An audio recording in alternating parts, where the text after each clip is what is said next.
Hello, friend Jim here with JB's Big Adventure, coming to you from Lake Chapala, Mexico. And I've got some really important information for you if, in fact, you're looking at driving down from the States or from Canada. And today I'm here with my good friend John, and thanks for being a part of this too. Absolutely. And I'm going to share the important information, or we're going to share the important information for you that you're going to want to make sure that you know about. But before I get to that, if you haven't already, I'd encourage you to go ahead and subscribe to the channel. It's a great community. I know you want to be a part of it. It's fast, free, and easy to do. You just go to the bottom right-hand corner of the screen, a little red box. Tap on it. You're subscribed. You'll know when our next video comes out. Also, give us one of those thumbs up that lets other people know it's a great video to watch about retiring here to Lake Chapala. Now, on to the important and the good stuff. And so, one of the reasons why I wanted to have John along with me is because we've both been through this.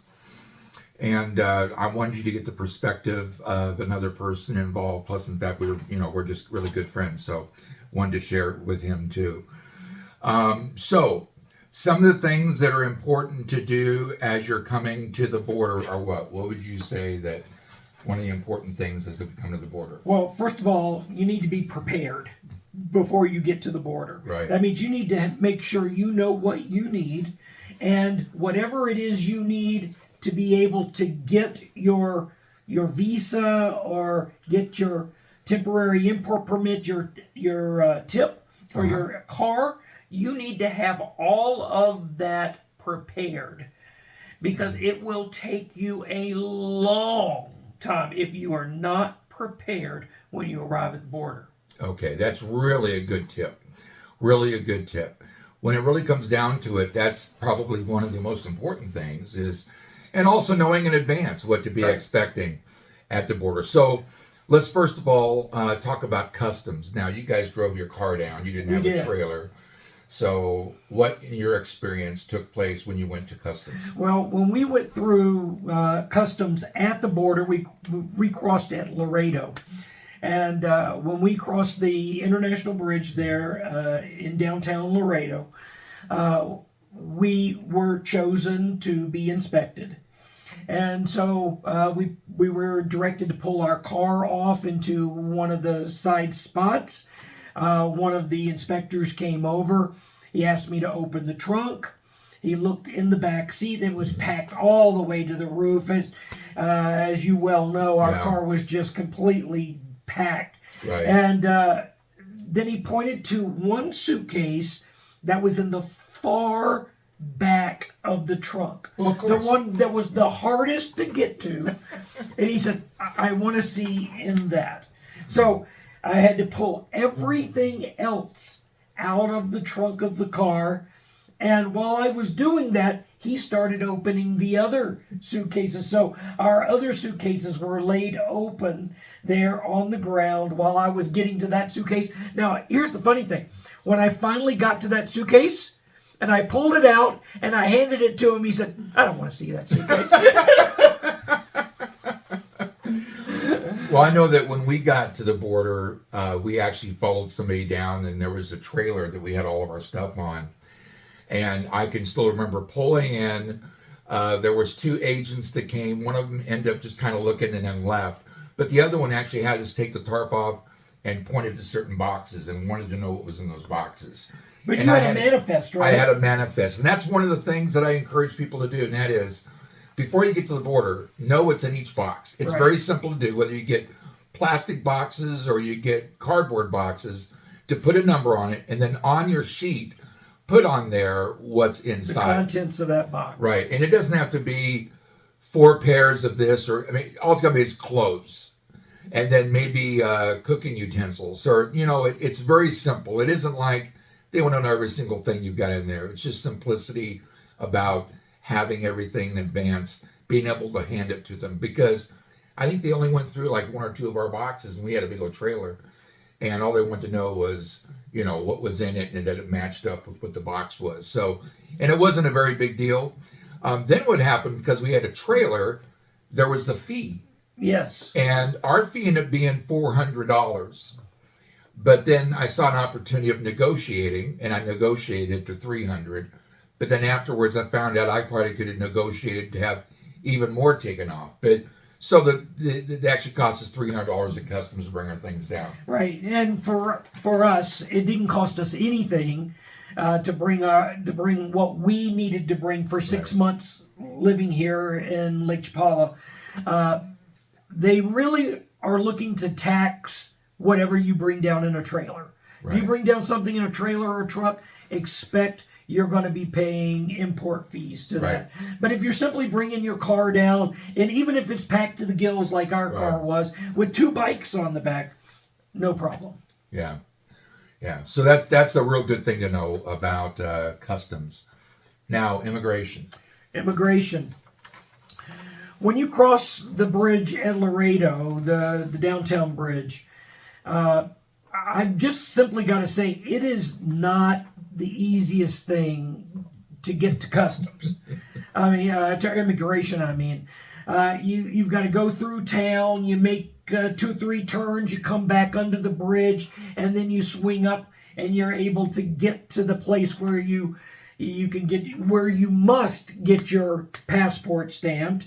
And if you're bringing a vehicle in like you did and like I did, we need to stop by right next to immigration. It's in the same building, it's just on the other side of it, and it's called the Banjarcito, and that's a bank that the government uses to issue the temporary import permit for your vehicle. So you go to when you walk in, you go to the right side first. That's where you get your passport stamped. That's where you deal with all the immigration pieces of coming into Mexico, making sure that your visa is taken care of. And then on the left-hand side of the building, then you deal with your temporary import permit. Now, for us, and I believe for you as well, the deposit on our vehicles, because our vehicles were a later model than 2007. Right. They were newer than 2007. So if there's a $400 deposit that you have to put down, and you put it down on a credit card. Now, when you cross the border to go back, they will, in a few weeks, they will update that and reimburse that money directly to the credit card that you used when you got your import permit. But the fee for the permit is $59 and some change, so roughly about $60. So you can expect, if you're going to drive your car in to Mexico, that you're going to be out about $460, and then the remainder, or the $400, will be refunded to you later. Right, and it's it's important to know that tip, that is your basic. It's kind of like a visa for the car. You're right. If you don't have that, they consider your car here illegal, and they can impound it. They can impound your car. In fact, a few weeks ago, we were driving around Guadalajara, and then we saw the red and blue lights, and I knew I hadn't done anything wrong. I wasn't speeding. I hadn't gone through stop signs or anything like that, like all the locals were doing. But they stopped us and wanted to see the registration, the tip, whether or not we had Mexican insurance, which is another thing. Before you cross that border, you need to make sure that you have Mexican insurance on your vehicle. That's a huge point. Huge. Yeah. And I invite those, if you're looking for Mexican insurance. Barbara and I, well, I should say Barbara, because she's the one who did all this. She did the tip. Did it online. We had it in advance, but there's also, when you get to the border, you can get it also. But she had our insurance from a broker that did Mexican auto insurance from LA. And I let folks know that if you're at that point where you need insurance, I really encourage you to go to the person that we got our insurance from here at Lakeside, because it costs you a lot more to go through a broker than just directly to the agent.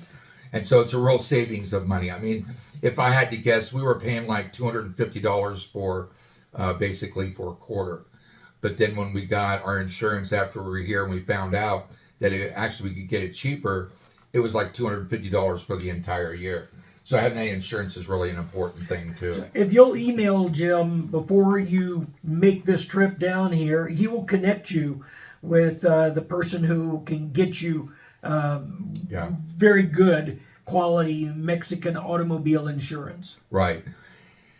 And going back to the immigration. Now, when Barbara and I came down, we actually followed somebody, and he never took us by the immigration office. As a matter of fact, we were here for several months. I want to say it was 3 or 4 months, and then found out we were here illegally. And then we got some bad information of what we needed to do and the steps that we needed to go through. And it was really frustrating because and of the costly. fact... Oh. It cost y'all a fortune to remedy that mistake. Right. And it's one of the things you can do is you can drive back up to the border, but I'm not driving 12 hours for that.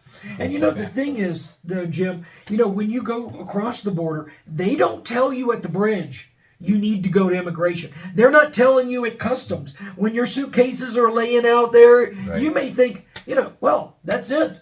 Right. We've gone, because they'll tell you to put them back in the car, and say adios or, hasta luego. Yeah. And you think, well, it's time to go. We'll go on down to Ajijic. But no, if you must stop by immigration, or it will be a very costly mistake for you. Absolutely. And we found that out. We found that out just because of the fact that we didn't know.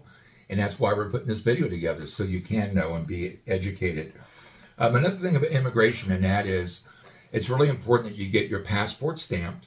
Yes. And if you're coming down to get your Kanye, which is basically your visa, which is the temporal or the permanente, what they're going to do is they're actually going to stamp your passport, and they're going to put in there Kanye, you're going to put 30 days, because you've only got 30 days to actually make sure that you have that Kanye finished up. And that's another service too, that when you get to Lake Chapala, if you're dealing with the immigration attorney that I deal with, and I can put you in touch with her if you want information, let me know. She's very good. She can actually have the appointment set up for you before you even get here. So that makes it a lot easier, and it's a real smooth service to do that too. And so, but if you're coming down and you're driving down just to kind of come down for a while, they're going to stamp your passport, and there's a good chance they're going to give you what's called an FMM card. If they do, it's something you'll fill out. They're going to stamp it and give you the amount of days that they're actually allotting for you to come down. Now, it was during COVID, a big deal through COVID, and that is they'd automatically give you 180 days when you're coming down. But they've kind of stopped doing that. And really, the amount of time that you get when you're here is really at the discretion of the immigration office. And you have no recourse. Right. There is zero recourse if that officer gives you less than 180 days. That's right. That's why Rosemary and I, before we came down here, we knew we wanted to be down here at least 6 months. Now, we could have driven to the border and requested 180 days, but we weren't guaranteed that. The thing is, we had a house rented for exactly 6 months. Right. But we could have shown up at the border and they given us 30 days. Right. And then there is no other recourse. We would have had to drive back to the border and leave Mexico. Right. So we went to get our temporary resident permit before we left. You did the same thing. Right. Before you left Albuquerque, before we left Virginia, we got our temporary resident permit, so that when we crossed the border, we had 30 days from the day we crossed the border to exchange that temporary piece into the full temporary resident permit. Right. And that's really an important thing to know, and that is once you've got your visa, you're having to get the second part of your Kanye once you're down here. That's right. 30 days to do it. Right. Once you cross the border. Right. And that's a really an important thing to know, because things can go wrong if you don't have this all done correctly at the border. You can find out that you're down here illegally. Yes. So it's important to have that all done. And we're 12 hours away if you drive. Yeah. And or you're going to be flying either to Laredo or Tijuana to get this squared away again. Right. And there's some borders that I understand, instead of giving you an FMM card, and I'm going to have some pictures of these in the video itself, But if you don't have an FMM card, what they'll do is they'll just stamp your visa, your passport. They'll stamp it and write on there. That's what they did for how us. many days you've got here. Yes. So that's another thing to be thinking about. So I know that you're getting ready to drive back up to Virginia. Yes. And let's just kind of share some things real quickly of if somebody is driving down, some important tips for them. And let me share the first one is having your car tuned up.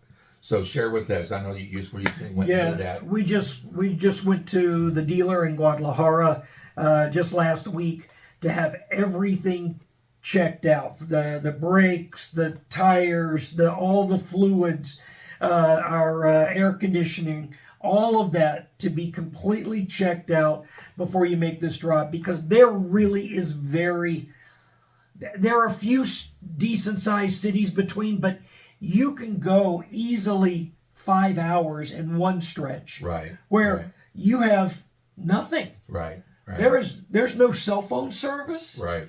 There's a 2-lane highway, and that's all.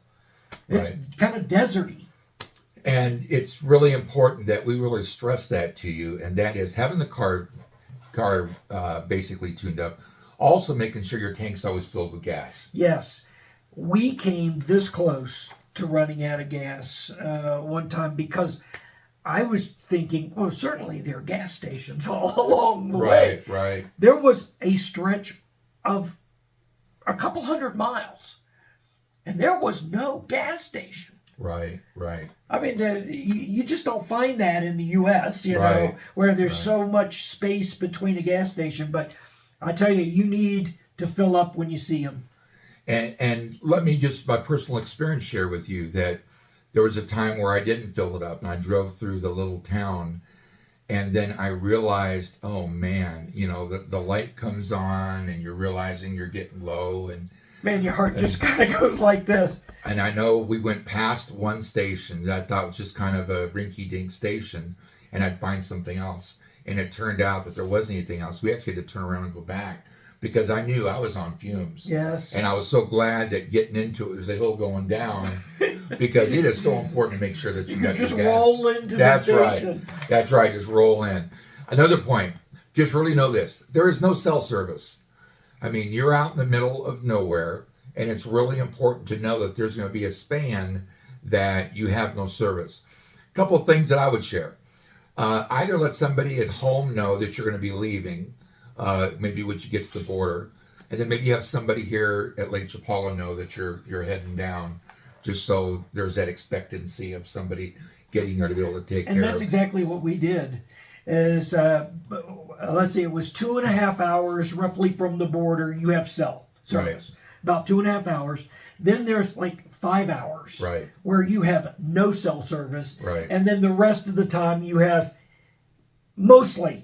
cell service from that point on into Lake Chapala. But those 5 hours where there's no gas stations and where there's no roadside service and no cell service, you really need to be prepared. In fact, we had one of the subscribers actually move down here, and he actually had 2 flat tires at one time. And had to wait. He couldn't call anybody, so he actually had to wait inside the road, try to flag somebody down that went and got a tow truck to come out and get him and take him back in and put tires in the car. So these are things that are really, really important for points for you to really remember. The drive down is 12 hours total. Now, you can do it in one fell swoop. You could drive the whole way. That's what John and Rosemary are doing. Or you could drive down halfway, and there's Matwala, which is a little town that's got a very nice hotel, motel, whatever you want to call it, and it's a halfway point. So there's 2 options. You drive 6 hours, stay there overnight, or you can drive all the way through for the 12 hours. And if you do drive through for the 12 hours, like my wife and I do, I highly suggest that you pack sandwiches. Yeah. So before you cross the bridge in Laredo, you should have some sandwiches and something to drink in a cooler, because generally you're going to be hungry during that 5-hour span where there's just nothing around. Right. So we're already planning to do the same on the way back because we know there's just nothing there. Right. And also make sure you got a lot of water. Water, whatever it is you need to drink, water, and something to eat. Right. Very, very important. Yes. And here's another one. I think it's good that people know that they should probably have some pesos on them when they come down. Yes. You should have at least about 1,000 of them. Yes. Yeah. Yeah. The toll roads, which are very good. Right. They're the safest way to travel through Mexico is on the toll roads. But they're not cheap. Right. They are very expensive. And it's going to cost you 1,000 pesos from the time you cross the border to the time you pull into your driveway here on Lakeside, here at Lake Chapala. Yeah, and so that's around $400 to $500, and that is so true. No, $50 to $60. $50 to $60. Yes, it's about roughly $60 in tolls. 1,000 pesos. Well, I don't know which tolls you went to. I think it cost us like $400 or something coming down. Well, you had the trailer. Oh, okay. So we had an extra. We had some Yes, extra. they were making you pay more. Seriously. Yeah. So, I know that we've kind of covered a lot of the things about driving down here, and what I just want to say, and the reason I wanted to share this video with is because I just want to help you be prepared. Yes. Just be prepared when you get to the border and you're coming down. All the things that are going to be important for you to have. So, any closing comments that you'd like to share? I just want to say too that if you have a playlist, your favorite music that you listen to, update it and make sure that you've downloaded it. Like if you use Spotify or another one of the streaming services, that you use the download feature so that you can use it and listen to music during that 5-hour stretch when you have no cell service, no data service, Right. and also there's next to nothing on the radio during that span either. Yeah. But So, also, I just want one more thing. I just want to say thank you. Best friends are sitting here together doing this video for you. And I simply want to say to Jim how grateful I am. I'm one of Jim's first subscribers, and when we came down for an exploratory session, basically a year ago, Jim and I and Barbara and Rosemary were able to get together, and we have been good friends ever since. Yeah. And what a blessing you are to my life, and I'm simply grateful. Well, and that goes both ways. We feel the same. So with that, we hope that's been information for you that's real beneficial. And I'd just like to say, if you haven't already subscribed to the channel, I'd like to encourage you to. I mean, it's a great community to be a part of. You get more great videos like this. You can stop by, say hi, ask a question, let us know of a video idea that you'd like to see. Make sure you give us a thumbs up, because that's so the people know it's a great video to watch about living at Lake Chapala. And also you can hit the bell, and that way you're immediately notified when the next video comes out, and you don't want to miss our next video. So with that, thanks again, bud. Absolutely. Appreciate being a part of this video. You have an awesome day, and we'll see you on the next video.